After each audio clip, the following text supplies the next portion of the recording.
Buckle up, everybody, because today we're going deep into some serious ancient history, Exodus, Leviticus, and Numbers, 3 books that are really more like one big epic journey. Yeah, you could say that they're kind of like the original trilogy. Exactly. Like, how can you even think about one without the other two, right? Totally. They tell the story of Israel becoming a nation from escaping slavery to, almost stepping foot in the promised land. And it's a story that still has a lot to say to us today, so let's dive right in, shall we?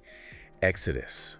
What an incredible way to kick things off. I mean, who doesn't love a good escape story? Oh man, talk about dramatic. Those plagues, the parting of the Red Sea, it's all so vivid and powerful. I know, and you could just feel the tension building with each plague. Like, could you imagine being there? Oh, absolutely. It's like something out of a movie. Wow. But for the Israelites, this was real life. And it's not just the special effects that matter, it's the fact that this experience solidified their faith. I mean, seeing the Red Sea literally split open in front of you. That's going to make a believer out of anyone.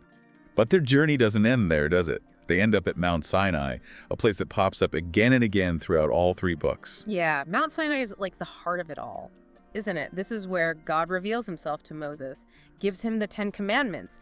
I mean, talk about a foundational moment. And it's not just any old set of rules either, right? Yeah. These are the 10 Commandments we're talking about, like the cornerstone of so many legal and moral systems. Yeah, you hit the nail on the head. They weren't just random rules. They were carefully chosen to address specific needs and concerns of the time, like thou shalt not steal. Pretty basic. Pretty basic, right? But in a newly forming society, trying to establish stability and trust. Well, yeah, that one makes a whole lot of sense. And what about all those rules in Leviticus? I'm not going to lie, sometimes it feels like a never-ending list of what you can and can't eat or do. I hear you. It can seem a bit overwhelming at first, but you got to remember the context. These folks were living in a completely different world. No refrigeration, no germ theory. So suddenly those dietary laws start to look a lot more like Public health guidelines. Exactly. They were trying to stay healthy and safe, and a lot of those rituals, they might seem strange to us now, but they were all about maintaining a sense of order and purity, Trying to create a society that was in harmony with God's will. Yeah, and let's not forget the tabernacle. This wasn't just any old tent. It was this elaborate, portable temple, meticulously designed according to God's instructions. Oh, yeah. It was a symbol of God's presence with them in the wilderness. Right, and that was huge for them. It was a constant reminder that they weren't alone on this journey. They had God right there with them. But then things get really real in Numbers. I mean, just the name itself conjures up images of this. Massive undertaking. Totally. It's all about taking a census, organizing the people into a fighting force, and then the actual journey through the wilderness. It's a logistical nightmare. And leadership challenges galore. Right.